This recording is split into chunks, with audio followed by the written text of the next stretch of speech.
Well, welcome back to our tactics training. I'm Greg Kokel from Stand to Reason. This is our fifth time together. And what we covered up to this session is we've talked about the entire game plan, the Columbo tactic, using questions to maneuver in conversations. We also talked about one way to use questions is to exploit a weakness or a flaw. And so last time around, we looked at a particular tactic called the suicide tactic that can be used in that way. We talked about suicidal views express contradictory concepts, therefore they kind of self-destruct. They aren't things that you have to work too hard on, you just have to recognize it and point it out, okay? We also talked about how you recognize when someone's point of view does self-destruct. You identify the basic premise or the basic conviction or claim, and that's not always obvious, so spend some time reflecting on it. Next you ask, does the claim apply to itself? Okay, and if it does apply to itself, does it refute itself? And if it does, then you find a way to demonstrate that by using a question to point it out. The third thing we did last time around is we took some popular examples of self-refuting claims. We played them out a little bit. They were experiences that I've had in conversations with other people. And then at the end, we talked about a specific species of suicide that I call sibling rivalry suicide. And simply put, this is where a pair of objections are in conflict with each other. And at least one of them's got to go. And if you can demonstrate the conflict, the rivalry between these siblings, then the person that you're talking with might let one go, and it makes your job a lot easier. Now here's what I'd like to do today. I want to tell you about the very first tactic that I ever learned. It's called taking the roof off. And I didn't know about tactics at the time, but it's something I learned from the late Francis Schaeffer, who used it to great effect. What I'm going to do this session is show you what taking the roof off is. I'll show you how to recognize the circumstances where you can use this tactic. I'll talk a little bit about why this tactic works, and there's a very particular reason for it. And finally, I'm going to give you some specific examples of popular ideas that will basically lead you over a cliff if you follow them, and that's kind of the idea here. And then I'll show you how you can take the roof off with them. It's very flexible, and it's something I think that you'll find useful in your arsenal of tactics. Now, sometimes when you press a view to its logical conclusions, the results turn out to be kind of absurd. You might think of when Jesus was talking with the Pharisees, and the Pharisees told Jesus, "You're casting out demons by the ruler of demons." So what did Jesus do when he was confronted with that challenge? He said this, he said, "That would mean that Satan is casting out Satan, right? And Satan would be working against himself. And a house divided against itself couldn't stand. And therefore," this was implicit, "therefore he was not casting out demons by the power of Satan, but by the hand of God." So he looked at their point of view and their argument, and he showed how it led to an absurd consequence. He was taking the roof off, basically. And that's what you're doing when you use this tactic. You're reducing a person's point of view to its most basic level. You want to simplify it, at least so it's clear in your own mind. All right? And this is a step that I've mentioned a number of times before with all of these tactics. Many times the issue is clouded by a bunch of language. And you have to pay attention, use your Columbo questions if necessary, to figure out exactly what the claim is. Once you've got the claim in view, then you can use other tactics to determine whether it commits suicide, like we talked about last time, or whether it leads to an absurd result, giving you an opportunity to take the roof off, okay? And what we're going to do is you do that analysis, you figure out what the main thing is, and then mentally you kind of give it a test drive. You think, well, look, if we accept that as true and we keep moving forward with it, does it take us to any absurd places? So for the sake of argument, we're going to treat it as if it were true. Then we're going to test drive it and see if, following the logical consequences, the route leads you over a cliff.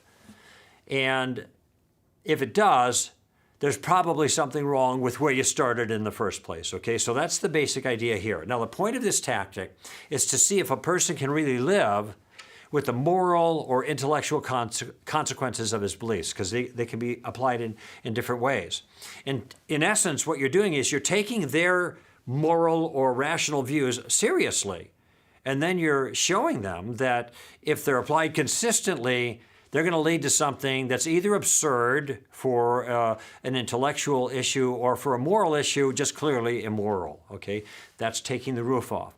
The tactic is also known as reductio ad absurdum, or simply reductio to make it short. That is, you're taking the point of view and you are reducing it to its absurd conclusion or consequence. What this shows, though, is that some points of view that people hold simply prove too much if you take them seriously. You remember in the very first session I talked to you about the witch in Wisconsin. And in my series of questions there, when she said that abortion, baby killing is appropriate in the case of incest, I asked her a question that stopped her in her tracks. Do you remember what that question was? Yeah, I asked her, if I had a 2-year-old that was standing next to me who had been conceived by incest, then on your view, I should be allowed to kill this baby. Is that right? There is my application. I took her point of view. I gave it a test drive. I saw where it landed. This is disastrous. It would lead to infanticide, affirming infanticide. And so then I just used questions to kind of make that point with her. At that particular point, I was using the taking the roof off tactic with the witch in Wisconsin. All right, let me explain why this tactic is so powerful.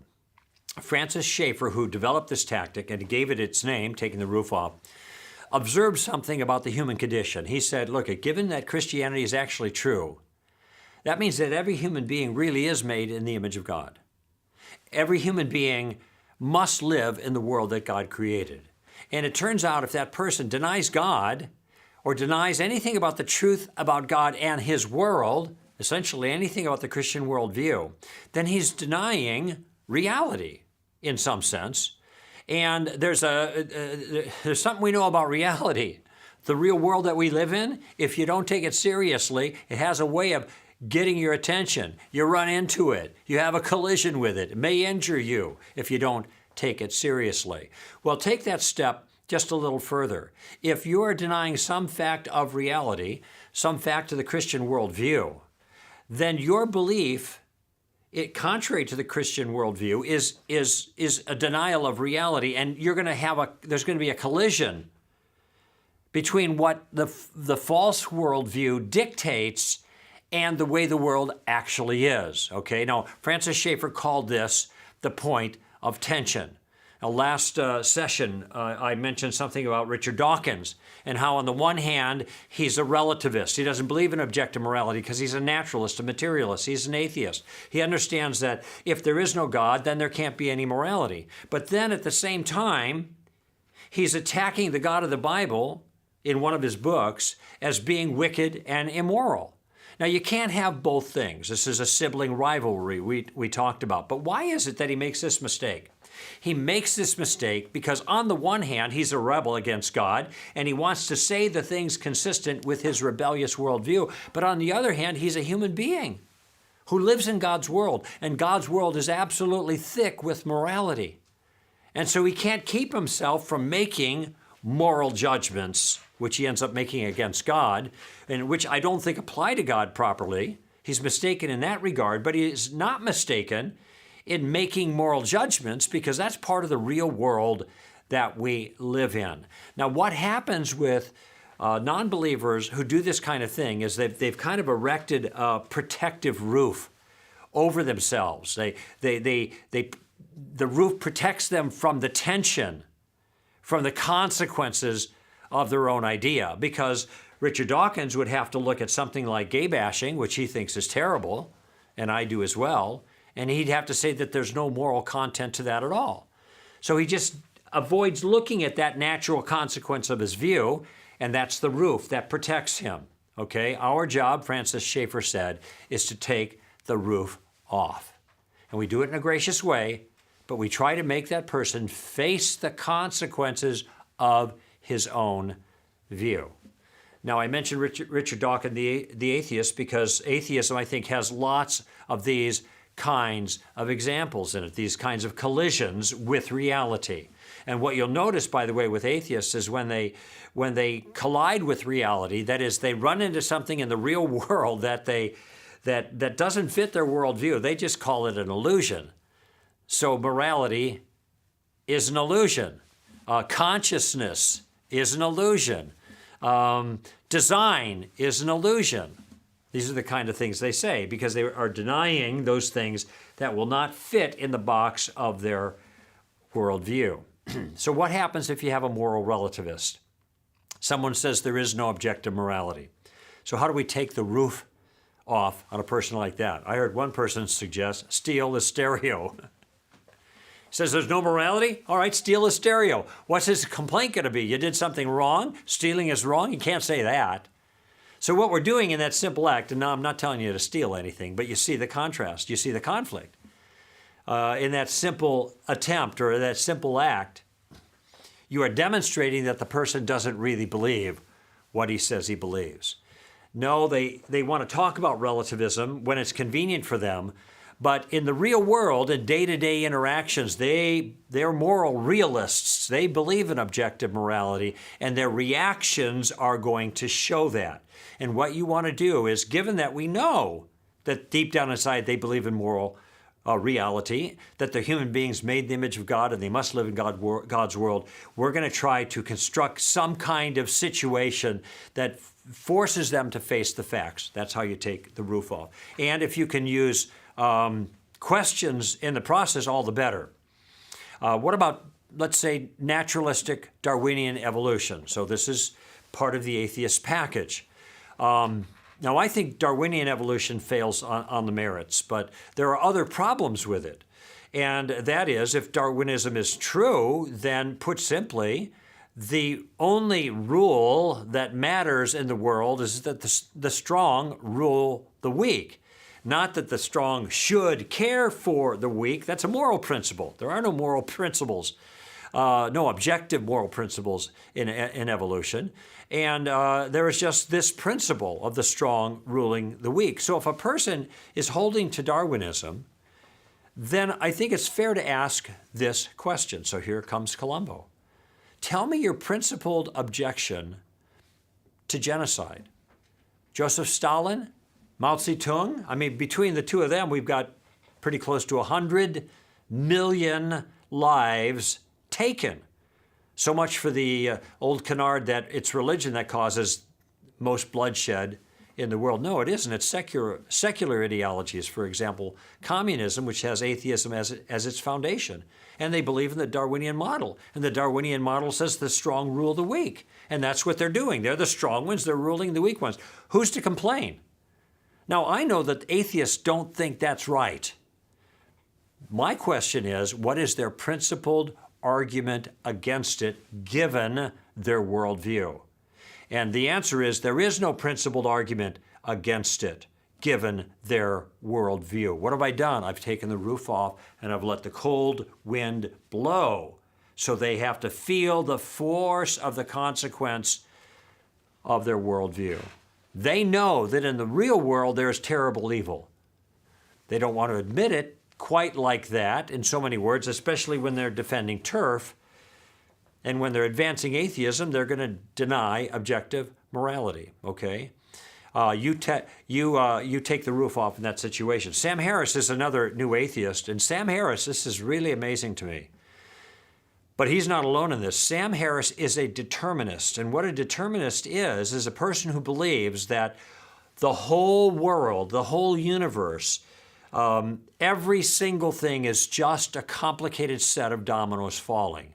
All of the choices we make, all the things that we believe, are all determined by the physical circumstances that come before him. Now, why does he believe this? Because he's an atheistic naturalist. He believes in the material world.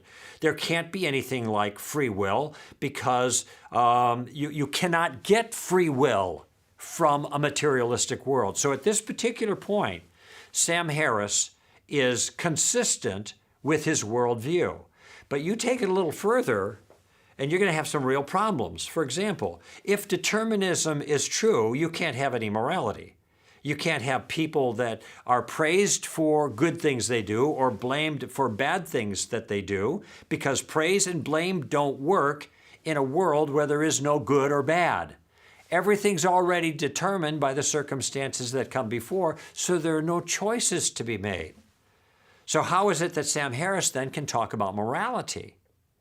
Worse, how can he even argue in favor of atheism or Darwinism or even determinism? Because to argue in favor of something presumes that you have the freedom of choice to assess the argument and come to a conclusion based on the evidence. But if determinism is true, you don't come to any conclusions. You just believe what you're determined to believe because of the physical circumstances before you. That is, Sam Harris has a couple of different points of view that cannot coexist. And this is another example of sibling rivalry. And we take the roof off and we show them, your worldview can only give you these goods and no more. And if that is a little painful, sorry about that. Now, if you want this other stuff, if you want morality, if you want free will, if you want rationality, there's the only place you're going to get that is from our worldview, not from yours. And what you've been doing is you've been living on borrowed capital, basically. You've been stealing from us. So you take the roof off and show them where their worldview leads. Remember, you take their point of view seriously for the sake of argument, you give it a test drive mentally, you see where it leads, and then you just point that out. And if you can use questions to do so, all the better. I had a conversation on the radio once with somebody called in about the issue of homosexuality. Actually, he was gay himself. And as he's trying to justify his own point of view, he said, well, I was born that way. Okay, now you've heard this before. Let me just tell you, as an aside, no one was born that way. There's not a shred of evidence for this. And everybody in the business, in the scientific business of assessing this question, knows it. There's no debate about this. And the twin studies have proved this conclusively. Okay, even people who are gay or gay friendly who are doing the research, they all acknowledge that there is no physical basis, no genetic basis for homosexuality. They all know this. You'll never hear this on CNN, but this is a fact, okay? Still, people will say, I was born that way, okay? And there's a principle in play here. The principle, the unspoken principle is, if I was born that way, then it's natural to me, and if it's natural to me, then it must be okay for me. All right. Now that's the part you have to kind of strain out of the statement. You have to break it down to its component parts in your own mind. Okay, this is where he's going to.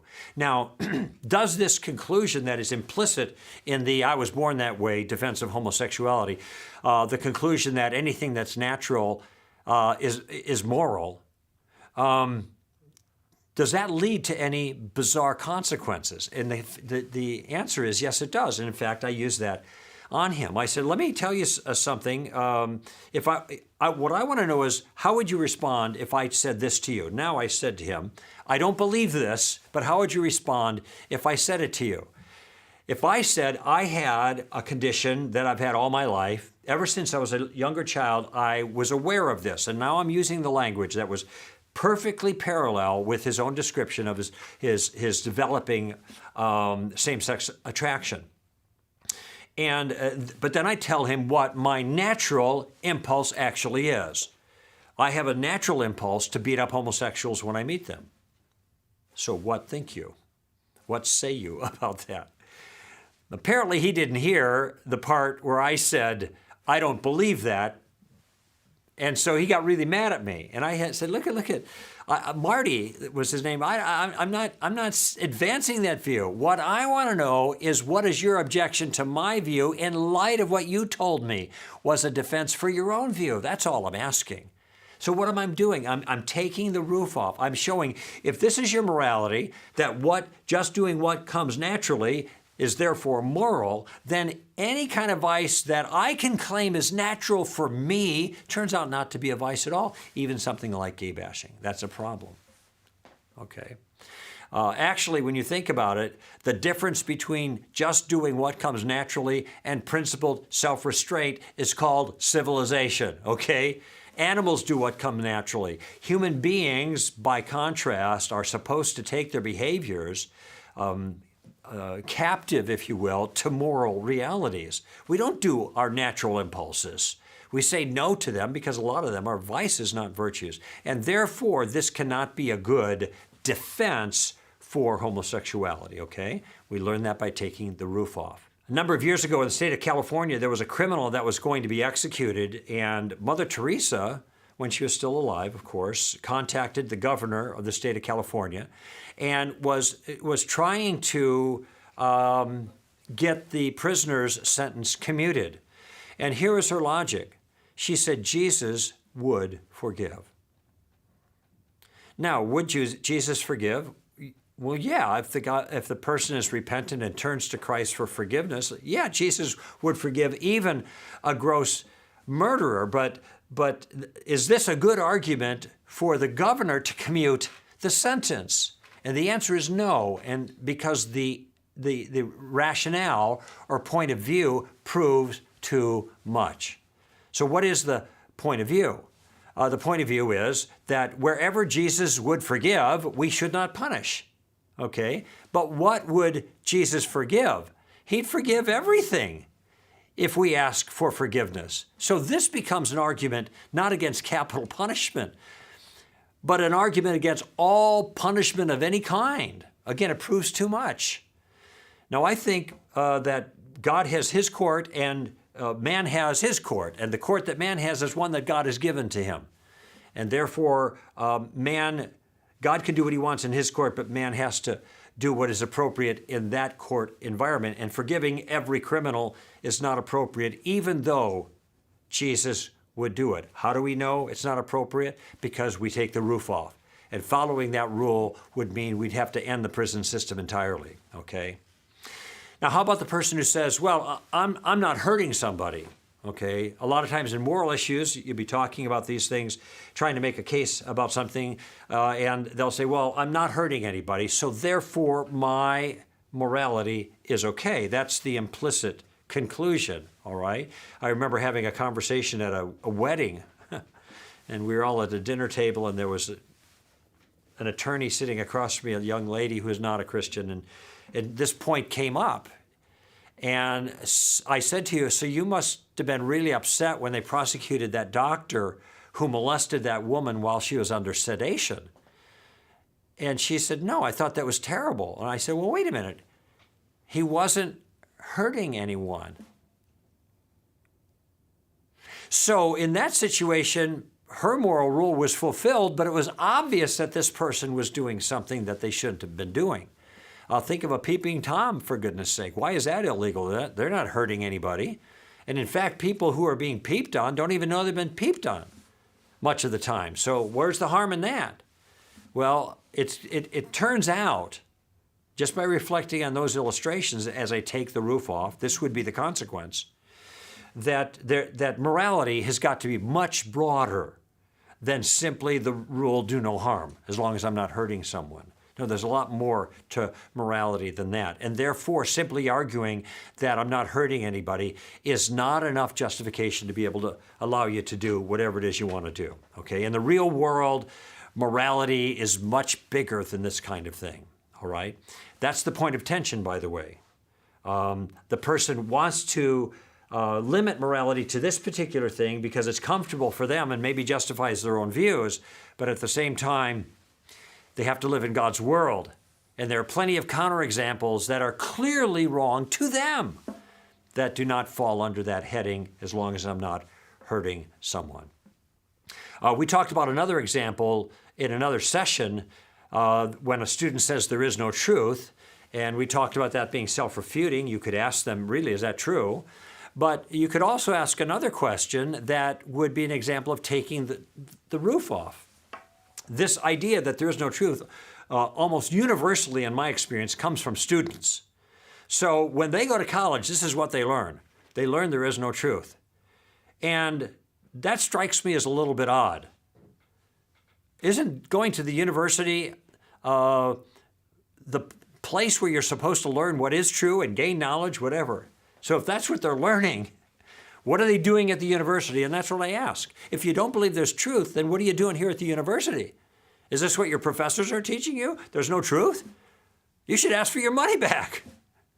The fact is, in the real world, there is truth and we can know it. Indeed, we are truth seekers by nature. This is the way we're made. We're made in the image of God. We live in the world that God has made.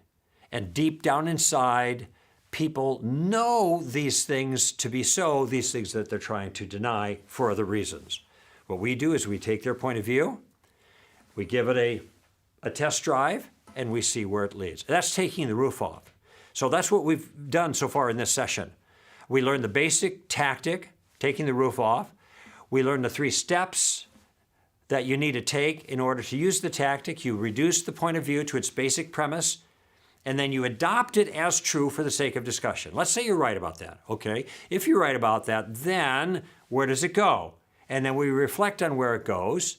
And if it turns out, when we give it a test drive, when we force the person to face the logical consequences of their view, if it turns out to take you over a cliff, if it turns out to be absurd or obviously immoral in the case of moral issues, then we know that the starting place is probably a bad starting place. And we want them to consider maybe adopting a new starting place. Something must be wrong with the view that you began with that leads to this end. That's the reductio ad absurdum. That's taking the roof off. We also learned why this tactic works, and I've mentioned it many times to reinforce the notion. It works because God actually exists. Human beings live in the world that God made. They're made in the image of God, and they cannot get away from that. And every person who denies any of those facts or any facts related to that are going to have to live in a way that contradicts some aspect of reality. And that's the tension. The way they believe the world is and the way the world actually is, that's the point of tension. Schaeffer talked about that we can, if we're watching for it, we can exploit it. And people have tried to protect themselves by erecting a kind of roof to protect them from their self-deception, to shield them from the logical implications of their beliefs, and they're not willing to follow those out. Okay, well, this is what we do. Gently but firmly, we take the roof off, we try to deprive them of their false sense of security, and we show them where their view actually leads, okay? And we always use what?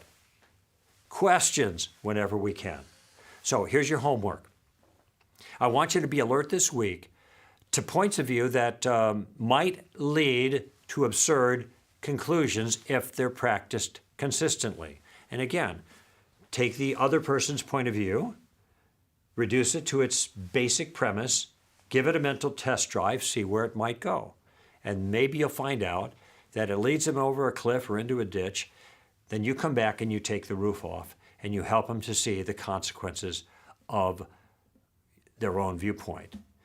And when you do this, by the way, next week, I think it'd be great if you're part of a group right now that you share that with the group. So be in the habit of interacting about some of these things you're learning and how you're putting them into play. It will really help your learning. Now, in the very next session, which will be our last session, I'm going to teach you one more technique, one more tactic. And it's actually an important defensive tactic. That is, it's a tactic that you use in defense of what somebody else is doing. I call this tactic steamroller. You'll learn why I call it that, obvious reasons. We'll deal with that next week when we talk about steamroller. See you then.